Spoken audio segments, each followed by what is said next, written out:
Let's do this. The Cult of Hockey podcast by the faithful and for the faithful. I'm Bruce McCurdy with the Edmonton Journal's Cult of Hockey, and tonight I'm joined by my colleague Kurt Leavins from Pender Island in BC. Welcome, Kurt. Good evening, Bruce. How are things in fair St. Albert, Alberta? Oh, we're pretty fair today. It warmed up to about 8 degrees out here. Nice day for a walk, as long as you didn't need to step on the sidewalks while you were doing it. But other than that, it was great. Yeah, it was lovely here. The daffodils Mhm. are blooming. I think we were 11 or wow. 12 degrees today.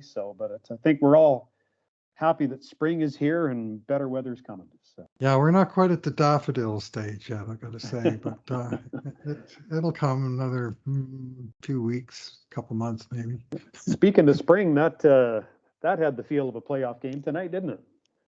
Yes, sirree, it sure did. Yeah, we got a whale of a hockey game to talk about today, and I thought, though, first I would give you the opportunity to express your opinion, as David and I did earlier today, on the two trades that the Oilers made today, and maybe further thought overview on maybe what they didn't accomplish or opportunities missed. But let's start Yeah, with the two guys that they got.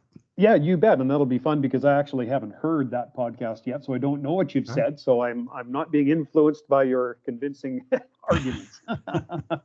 um, Overall, if I'm giving Ken Holland a grade on this deadline day, I give him a B plus. Mm-hmm. I thought that their biggest need, which is arguably in goal, notwithstanding the last 6 games, I didn't think that there was anything out there that was as good or better than what we have. Right. That was willing to come here. And so Mm-hmm. while I don't disagree that goaltending is still a big need on this roster, I don't think it was out there to be had. And so I set that to one side. Um, I identified the next biggest need as a defenseman. Yep. And they went out and they got a guy who has played top four and indeed has played top two pairing minutes for Montreal this year at times. Who grew up in my old neck of the woods when I lived on the acreage in Stony Plain. His Oh, yeah. dad farmed just down the road, even though we didn't know one another. So the Kulak acquisition, I think, is a really strong one. Mm-hmm.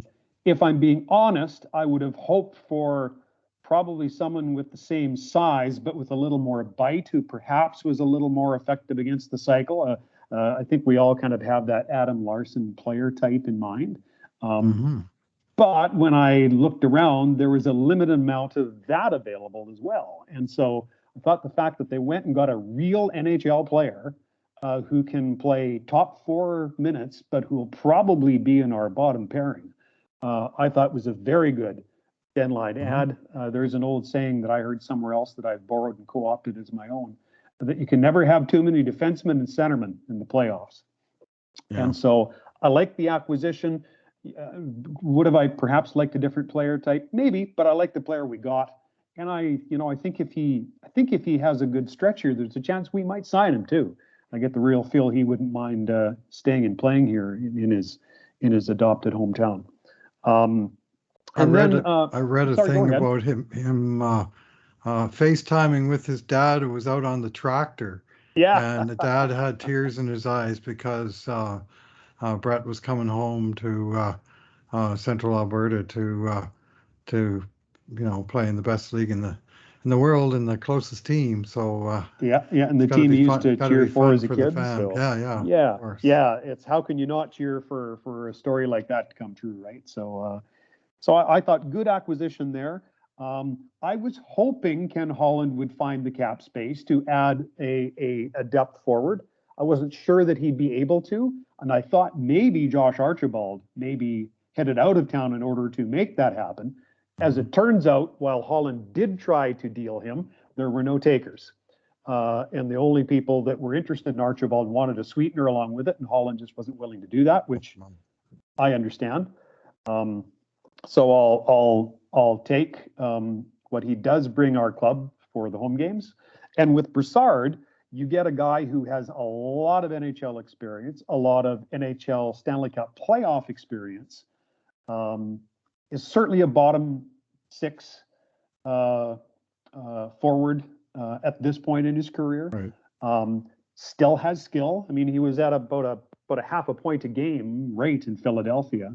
Has good hands. Still has pretty good wheels for his age, and is a good face-off man. He's just above 50%. So he might not be the first or even the second guy that you put out there to win a draw, but you could do a lot worse.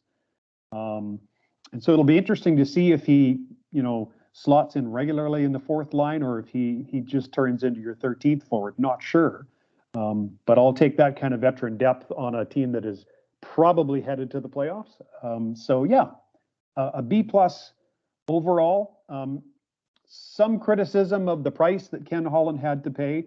My answer to that is twofold. One, fair, but on the other hand, for all the people out there who quite rightly moan that we're pissing away years of Connor McDavid's contract, well, do you want the GM to go and make your team better or not? So he did. They're better, and they're maybe more to the point deeper today. And while you don't want to give away draft picks, I would suggest that the Oilers are pretty full of prospects right now that are a lot closer than that second round draft pick is to the NHL. And so that was a price I was personally willing to pay for what we got in return. That seventh round draft pick kind of snuck past everybody, including me. Where did that come from? I'm not sure how. I think you said it to me. I'm not sure how we always end up adding in the throw in as opposed to the other guy. So I think that's fair criticism. But overall, yeah, B plus. Was I anywhere close to what you and? Yeah, well, yeah, and we're all on the same page. We could see it coming a mile away that the focus was going to be on acquiring a depth D man. I wrote a post last week, just my standard 10-game review post from games 51 to 60. And I looked very closely at the trends of players on the team, because that's the information Holland had going into the deadline. And the top 5 defensemen were all fine. They were scoring points. They were solidly outscoring the other team. And then defensemen 6, 7, and 8, who happened to be the young guys, Lagesson, Broberg, and Niemelainen, were all underwater. And I looked at that and went, boy, Ken Holland will be looking at that and our information like that, and thinking that he's going to want to shore up that left side. I mean, Chris Russell did just come back a couple games ago, and he's looked pretty good. Man, that tip into the crowd tonight was a fantastic play by Russell. Yep. But I don't think we can rely on his health anymore. And he's a 6'7", but part of that is a 7 when he's not able to go, or, able to undergo the strain of playing every other night. You want to have a little bit of surplus at the position. And at this point, Oilers can go with basically all veterans other than Evan Bouchard. So that was a matter of which one was he going to get, Susie or Braun or one of those solid players. There was no room for cap hit. And in fact, one of the reasons the price was so high was that the Oilers had to buy half of the salary being retained, and in both trades. I mean, even Broussard coming back here, he only makes $850,000 a year. Well, as an Oiler, he only makes effectively $425,000 a year, because the other half is retained. So he's actually almost a half price NHLer effectively on the Oilers payroll. And so you have to pay a premium for that, and they did. But I'm getting pretty tired of bleeding draft choices. Every year in the draft, we're down 1 or 2 picks before we start, and that's not healthy in the long run. Anyways, one of the things I like about the Kulak trade, which I didn't mention, is that if Chris Russell is your 7 and one of your regular defensemen goes down in the playoffs, you're not forced to put a defenseman with 20 games of NHL experience into the lineup. You've got an option to put in a guy who's played 900, and I like at least having the option. Yeah. So I think that was thing. And my other takeaway from the day was the Oilers that may have made incremental improvements, but if you look at the void, the gap between the Oilers and the very top teams, the Floridas and the Tampas and the New York Rangers and Colorados, that all seem to be adding 2 or 3 pretty quality players to their stable somehow. I think that gap only got a little bit wider, but I, Oilers I did not have a lot of space to deal with. Neither did they. I don't know how the heck some of them did that stuff, yeah. honestly.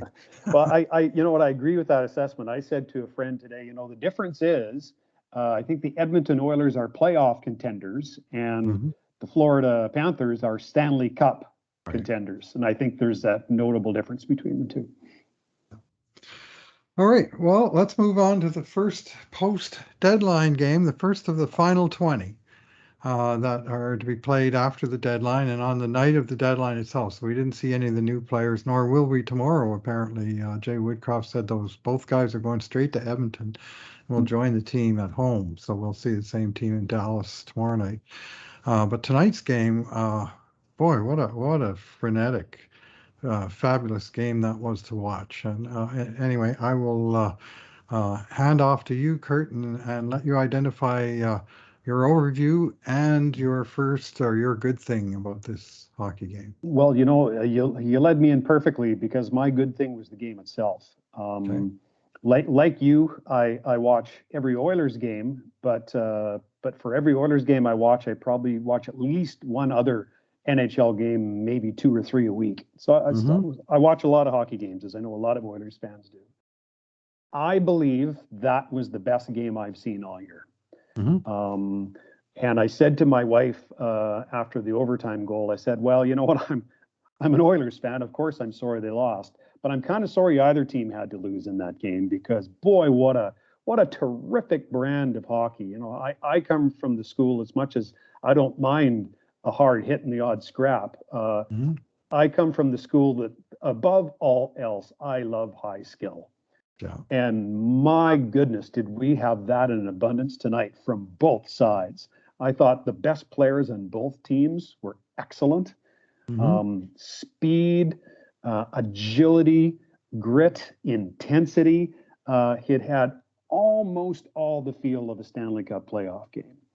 And I admire the Calgary Avalanche a lot, even though I'm an Oilers fan. There's a team I admire. And you know, if you played the old game, if the Oilers weren't in the league, who would you cheer for? Who would be your team? Boy, I have to think the Avalanche might be mine, Wouldn't because be the Calgary Avalanche. There's a Freudian slip for you. But yes, the Colorado Avalanche have got a heck of a team. yeah, And I can see how people would root for them. They kind of pissed me off tonight a few times. I have to say the Avs did.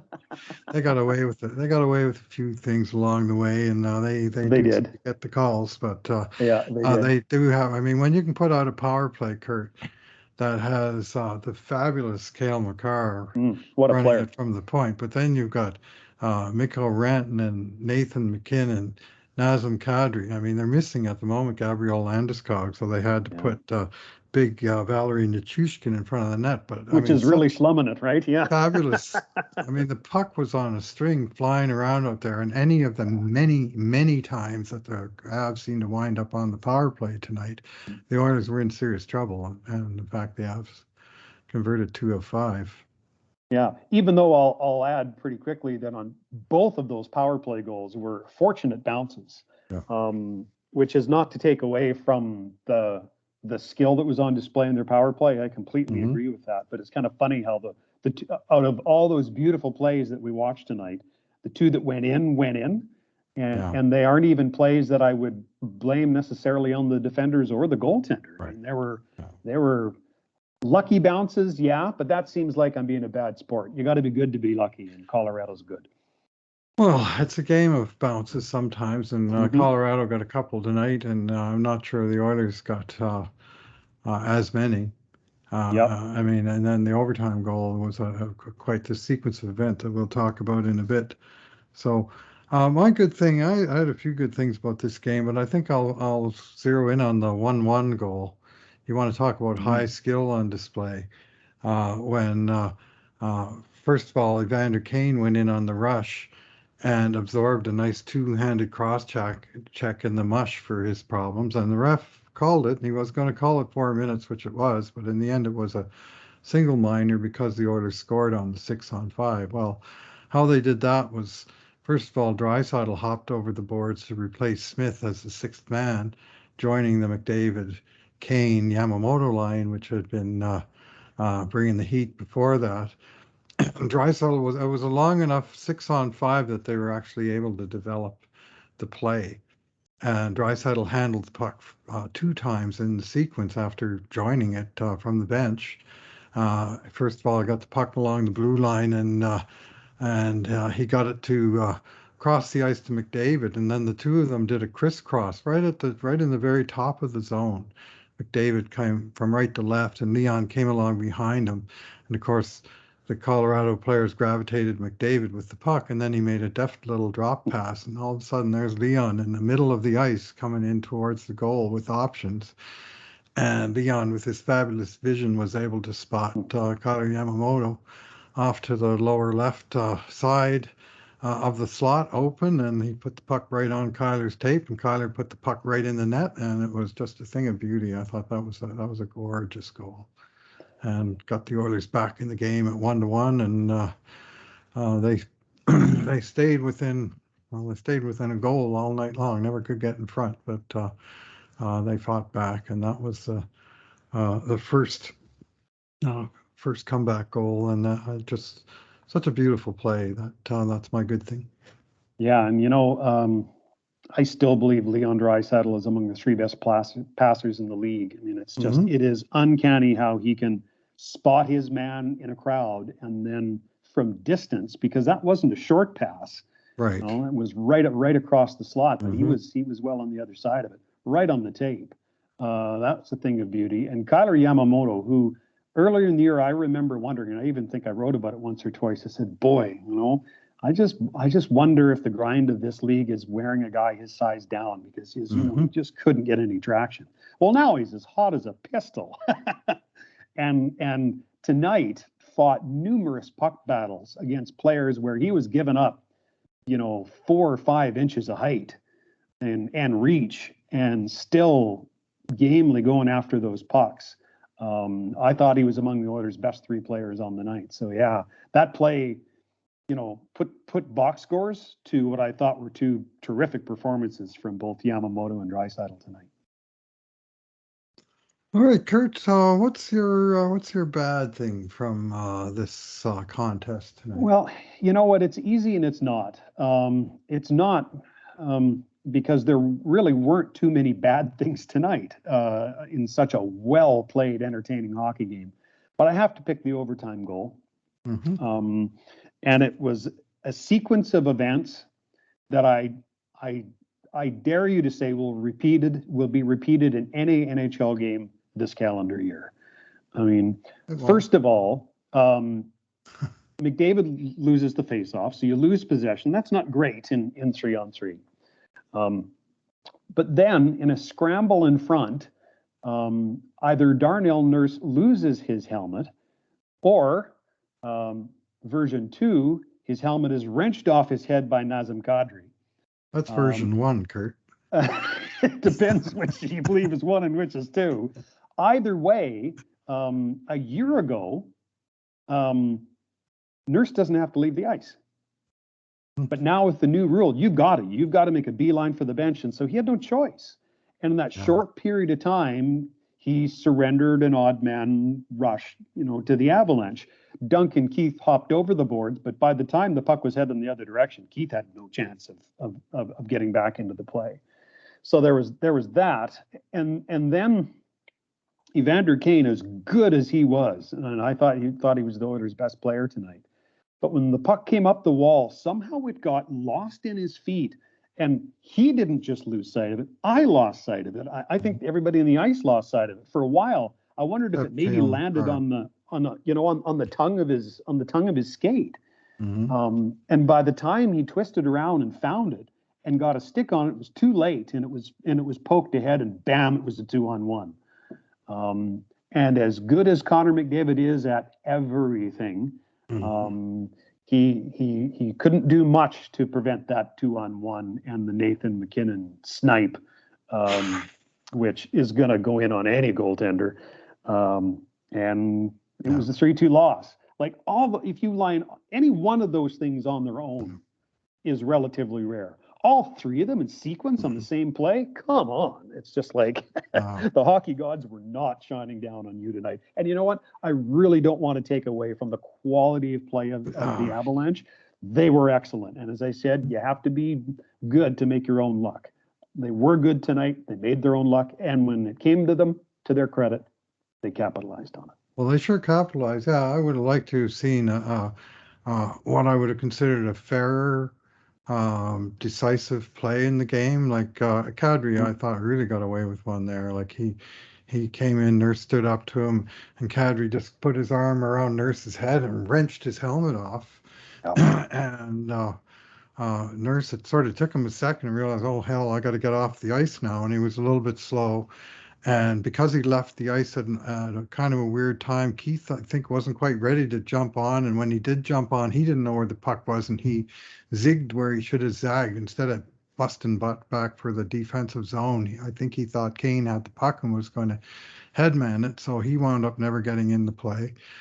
Then you have the long change factor in overtime where, of course, it's an even-numbered period, so Nurse didn't just have to go to the bench. He had to go all the way to the far bench, and Keith had to come all the way back, and he never made it back. And then you add in the factor that when Colorado did get the puck, it wasn't just two dudes that got the puck. It was McCarr and McKinnon, and they both made perfect plays, and the puck was in the net, and that was that. But it was a kind of a sour way to lose it, and I was sour because I thought Edmonton kind of got the short end of a few calls in this game. And that was another one where, I mean, the letter of the law, this rule actually came in 2019, and it says subject, player on the ice whose helmet comes off during play must exit the playing surface or retrieve and replace his helmet properly on his head. Player making play on the puck or is in a position to make an immediate play on the puck shall be given a reasonable opportunity to complete the play. Failure to comply will result in a minor penalty being assessed on the offending player. But here's the flip side. A player who intentionally removes an opponent's helmet during play shall be assessed a minor penalty for roughing. That didn't happen. Yeah. And in fact, there was not much that Colorado could do tonight that drew the attention of Mr.'s referee. Yeah, they were pretty angelic. Yeah, beautiful. Yeah. They're number one team in the league for drawing penalties 5 years in a row, Colorado. And I mean, they're good at it. And they're fast, they're skilled, they have the puck a lot. All those things draw penalties, and they got a couple of sneaky guys like Kadri that draws penalties by habit. I mean, he's kind of the Brad Marchand of the Western Conference. So, well, as much as that overtime play, good comparison, by the way. As much as that overtime play bugged me, it was the subsequent call. It was the non-call on Draisaitl, and then the subsequent call on Yamamoto is the one that really pissed me off. And Jay Woodcroft too. That was brutal. I mean, a guy gave Draisaitl a two-handed hook, spun him around and down, and it would have been a 5-on-3 for the Oilers. That didn't happen. And then, like, not 10 seconds later, Yamamoto, one hand on his stick, tries to check the puck. The guy goes down, and of course, now that's a penalty. And I mean, normally refs, I mean, this is what they've done forever. They miss a call one way, and they kind of let one go the other way, but that didn't happen. So, well, I thought overall, as good as the hockey game was, I thought the officiating was exceedingly poor. But with perhaps the exception of the Kadri non-call in overtime, I didn't think it ultimately decided the game as much as I thought they were getting in the way of a good hockey game. Well, Colorado scored the 2-1 goal after the missed call on the sequence of one non-call, one call that you mentioned. That was a pretty big turning point. But anyway, let's not dwell on that any further. Yeah, I have a bad thing, and I was going to go off on the refs, but I kind of already did, and enough of that. There was lots to enjoy in this game. Really, for a bad thing, I think just the splits that the Oilers had with 5 forwards that really played a lot in this game, and then 7 forwards who didn't play a lot, and sort of the odd man out in the top two lines was Jesse Puljujärvi. Right, we had McDavid 21 minutes, Kane 22 minutes, Yamamoto 20, Draisaitl 23, Hyman 21. And Puljujärvi, you lined up with that group originally, just 11 minutes on this night. Yeah, he got And supplanted by Fogel. by Fogel to some degree, but Fogel only played just under 10 minutes. So it was kind of funky that way. But Puljujärvi, and I love the guy. He's one of my favorite players. But I didn't think he had one of his better games tonight. Agreed. Took a bad penalty, which wound up to be a costly penalty at the blue line, which was just kind of unnecessary. For Mm-hmm. there was not a dangerous play happening, and he got called on a play where the Oilers couldn't clear the puck. I thought he was generally out of sync tonight. Yeah, I thought there was yeah. effort there, but just not Mm-hmm. quite clicking. Yep. Yeah. He's still coming back into form after missing a bunch of time. So, but there was a little bit that, and yes, at his best, I think the Oilers win this game. Let's put it that way. And they came darn close. I mean, they won the 5-on-5 portion of the game, 1-0. Mm-hmm. And of course, the 6-on-5 was essentially an even strength goal as well. But it was the other parts of the game that they couldn't quite get her done. So I don't have a whole lot bad to say. Like, I don't even think he was that bad. It was just a kind of funky how it worked out within the top six. You had 5 guys that were like 10 minutes ahead of the 6th guy. Yeah, and generally, related but not to your point, generally speaking, I mean, you could have seen all of those guys getting a little more ice time because on balance, I thought all the bottom 6 guys played quite well tonight. I thought they all showed up, so. Mm-hmm. Yeah, well, we're going to get into our numbers, and this won't be my numbers, so I will say it now.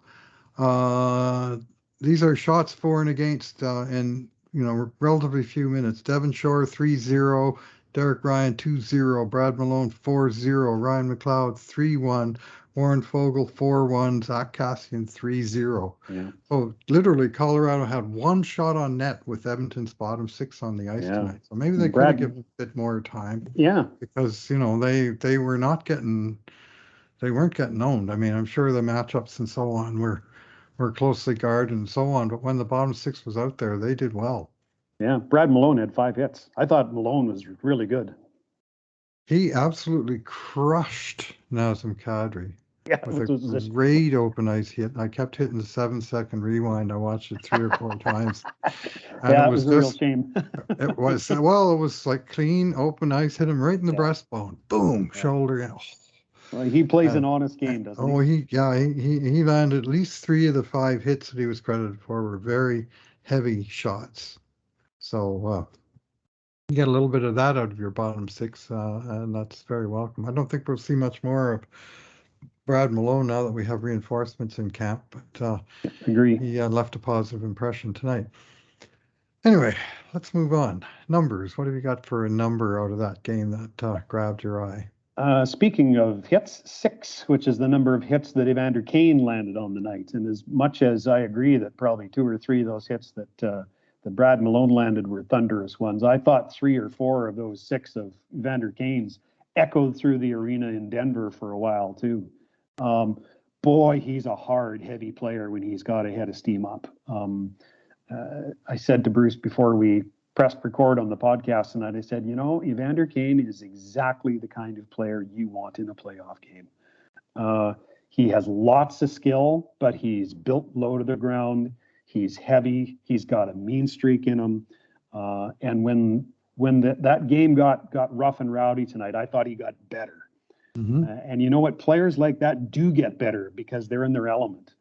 I gave Evander Kane a 9 tonight. I thought he was the Oilers' best player among a bunch of good candidates. But boy, I was one of the people, I don't mind admitting, I was one of the people that was hesitant on the signing of Evander Kane, almost exclusively because of the issues that have surrounded him off the ice. Mm-hmm. But boy, on the ice, what a win this has been. And if you counted Evander Kane as a part of the deadline acquisition package, I think Ken Holland would be in the A's. It's a little disingenuous to count it that way, but they certainly got him in the back, quarter of the season and for nothing. And so for a guy you paid nothing for, boy, he's bringing a lot every night. And I thought he was just excellent this evening. Yeah, he plays with a lot of edge, eh? And he was He really does. playing with it tonight. I'm not totally enthralled with his defensive game. Like I think he gets beat there sometimes, but I do like a lot of the heaviness, as Shirley would call it, and but when he does get a chance, like the 2-2 goal, of course, that he scored, one chance in front of the net and a quick reset of the puck and bam, right inside the post, no mistake, no chance for the goalie, just buried it off of Kyle Yamamoto setup. So. There's an old saying, he arrives in a foul mood. Mm-hmm. And I think frequently, especially when he's on his game like he was tonight, that's Evander Kane. He arrives in a foul mood, and that's a good thing. That's what Fred Shiro used to say, take the shortest route to the puck and arrive in ill humor. Yeah, that's probably a version of Shiro's, because I do remember that. Yeah, absolutely. My cousin played for Fred Shiro back in the 70s, and so it's I had a minor dose of Fred and his rough and tumble Flyers. So. Okay, my number, I'm just going to look at Kyler Yamamoto's stat line tonight. Kyler was extremely involved in this game for good and bad, mostly for good, as boxcars of 1 goal, 1 assist, primary assist, 2 points plus 2 in a game that the Oilers lost 3-2. That's pretty good. Unfortunately, we move on to 3 penalties for 6 minutes, which was a natural hat trick of stick fouls in the middle frame. 1 for tripping, 1 for hooking, which also drew an embellishment call on Cale Makar, and in my view, should have only drawn an embellishment call on Cale Makar. Yep. And then another legit tripping penalty on an aggressive backcheck. He does like to get a stick in there, and he wins pucks by getting his stick in there, but he does take that risk. And the refs seemed to have it in for him, and he was, by the second one, let alone the third one, he was beside himself. And of course, they scored on the first of those. The second was an even him up, and the third one was killed off by his team. But the rest of his line, I mean, these numbers are modest, but they're all positive. 2 shots, both on goal. 1 hit, 1 takeaway, no giveaways, 2 block shots, and just evidence that he was competing for the puck and in the game in all areas when you look at that as a set. And I thought this was one of his finest games as an Oiler, despite the natural hattie of punitions. And so Kyle Yamamoto, for your unusual line of stats, especially on the left side of the event summary, you got my number tonight. I scored him an 8 tonight. I saw all the good things you saw, and I really only docked him for 1 of the penalties because I thought both of the other 2 were bogus. So fair enough. So, all right. I guess that takes us through the lot. I mean, here's the good news tonight, Kurt. When you say neither team deserved to lose that game, well, thanks to the wonderful Bettman point rule, nobody really did lose that game. We had a winner and a tire. And Edmonton got credit with the tie, which they deserved over the course of the 60 minutes. I hate the point structure. I don't think it's right the way they have it designed. But losing and getting a point leaves a hell of a lot less sour of a taste in your mouth than losing and coming away with nothing. And that was a huge point for Edmonton tonight. To come out of Colorado with anything is an accomplishment, even if you don't prevent the home team from ultimately winning the game. And for their trouble tonight, the Oilers gained a point on Vegas, who were shut out 3-0 by Minnesota Wild, presumably not by Marc-Andre Fleury, their new goaltender. And the Vegans are in a world of hurt right now. And did nothing at the trading deadline. Yeah, they're down to, well, they shot their bolt on the Eichel trade. So they're down to 72 points in 65 games.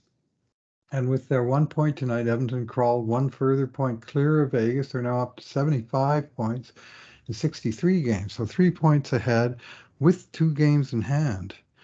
And all of a sudden, things are looking a whole lot better for Edmonton, who are playing a pretty fine brand of hockey, certainly in the 5-on-5 game these days, compared to Vegas, who are walking wounded. they're not so much the Golden Knights these days as the Black Knights. Yeah, for sure. Tis only a scratch, but they sure got a few guys getting scratched from the lineup on a nightly basis. And guys I miss, and underrated guys, like Braden McNabb and Alec Martinez on the back end. And, yeah. they're down several courts, missing their captain Mark Stone, and Pacioretty's hurt, right? He's playing, no, but they're all hurt. So and wasn't it our old friend Cam Talbot got that shutout tonight? I think I would have to think so, because they traded the other guy, Kakkonen, to the West Coast. Yeah, and I think Fleury got there in time to be the backup, right? Oh, okay. So that makes sense. So anyway, Edmonton's 1 point closer to Los Angeles tonight, with still one game in hand, just 1 point behind. And more importantly, they're getting clear of Vegas. And really, the huge objective here has to be finishing the top 3 in the Pacific. I don't think you want to be playing either Colorado or Calgary right out of the bat, as the 2 wildcard teams are destined to do. Yeah. I would way rather match up against LA, and whether they have home ice or we have home ice, well, that's you want to have it, but it's not make or break. But finishing top 3 in the Pacific is huge, and tonight the Oilers just made that one more little step. Playing it, as tough a team and as tough a game as you're going to get in this league at Colorado, to come away with anything, hey, that's a positive result. So let's end on the positive note, and instead of decrying the second point we didn't get, we can at least take our half a loaf and not starve to death. One quick mention just before we close. That's 2 pretty good games in a row from Mike Smith now. Yes, he was good. And very good handling the puck, I thought. Yes. All of a sudden, both Oilers goalies are in a bit of a groove. And ain't that a change from where we were earlier in the season? At any point during the season, I don't think we've had it this year at all where both guys are playing well. Last year, Smith clearly emerged as the number 1, but there was a stretch there of 6 weeks or 2 months where Smith was playing the lion's share of the games, but Koskinen would come in and play once a week and be good. Yep. And that's when the Oilers really put some distance in the standings last year, was that whole middle sort of half of this between the 1 quarter and 3 quarter marks of the season, when they had both their netminders going on. Right now it looks that way. I mean, Smith, one time tonight he got up and he kind of shook his left leg, and I still wonder if he's quite 100%.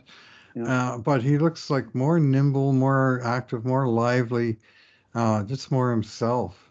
And the clue that I watch for is how aggressive he is at fielding pucks on shoot-ins. Yes, absolutely. And he just gets sprung out of his crease like he's, been shot from a trebuchet, and he'll pick off a shot, a shoot-in that's destined for the trapezoid, and he'll go and pick that thing off and make a play with it, instead of a defenseman getting mashed into the corner glass. You have a defenseman with the puck moving north, and that happens 5 or 8 times a game. It makes a difference. Mm-hmm. And his good play multiplies, because if Mikko can get some rest, we've all seen over the last 4 years that a rested Koskinen is a much better Koskinen. So, I mean, knock on wood, we all know the goaltender debate, and I think both you and I are both on the concerned side of that debate. Mm-hmm. But right now, both guys they're giving their teams a chance to win night in and night out. Credit where due when they play well. Like, you can criticize the situation, but if you just sort of say, well, they both stink, and no matter what they do, they both stink. I mean, right now, Koskinen, he's lost 1 game in regulation out of his last 14, I think, decisions. Mm-hmm. And in 14 starts, he's given in more than 3 goals 1 time, and those 2 things are not a coincidence. And now Smith has come in and come, back to back, real solid. And after being close to people wanting to, well, many people just wanted him gone. It looked close like to the end. If he had one more really bad game, he might have been gone. I think he would have, actually. Yeah. And so anyway, he hasn't had that bad game yet. Yeah. People bug me when I talk about what kind of a competitor Mike Smith is, but I think that's when he's healthy. I think that's what makes him good, Bruce. Which is why I keep bringing it up. He burns.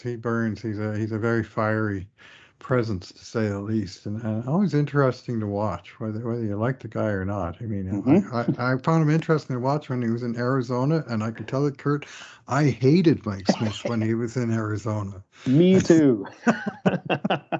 He'd come into Edmonton and somehow he'd emerge with the 2 points. He'd be doing Yeah. this thing at the end. He'd be going, yeah. Yeah. Anyway. Shove that blocker where it yeah. Exactly. Anyway, tomorrow we will get to see Mikko Koskinen, almost for sure. I can't imagine any other way. And having the two, being able to go back and forth means a game like or a week like this where you have 4 games in 6 days, you're not going to overtax either of your aging netminder. You just give them 2 games each. And Mikko is going back to Dallas, where the last time the Oilers were there, last 2 times the Oilers were there 2 years ago, Mikko absolutely stoned them with 40 some saves, and the Oilers won both games 2-1, and he was fantastic both times. So let's hope for more of that. Return to the scene of the crime. Yeah, Dallas fans will remember Mikko when the Oilers show up tomorrow. And that is a huge game, and potentially in the wild card race. You win that game and put some distance between Dallas, and then we're starting to yeah, because they're right there. I mean, they're 1 point behind the Oilers, and they have 2 games in hand. So you don't even want to be in that wild card race. So the first order of business is get some points. Yeah, and if you get 3 out of 4 points out of those 2 games, you're doing something. So. Yeah. All right. Well, that'll be for tomorrow. A little bit shorter turnaround. The Oilers got to travel, sleep late, move their watches ahead, and play an hour earlier tomorrow night than they did tonight. So it's a big challenge, but. Right team's playing right now, I would not write them off. Nor would I. And for Dallas too, it's the 3rd and 4 nights because they played Saturday, Sunday, Tuesday, and the Oilers playing Saturday, Monday, Tuesday. So that should be fairly much a wash. Yeah, and they're an older team, so they may be down half a court less than the Oilers are. So. All right, well let's leave it there, and I will say again, thank you, Kurt, for pinch hitting for David tonight. It's my pleasure to do my best rusty stop for you. All right. And thanks to you, the audience, for listening. And in the meantime, and in between times, this has been another edition of the Cult of Hockey podcast.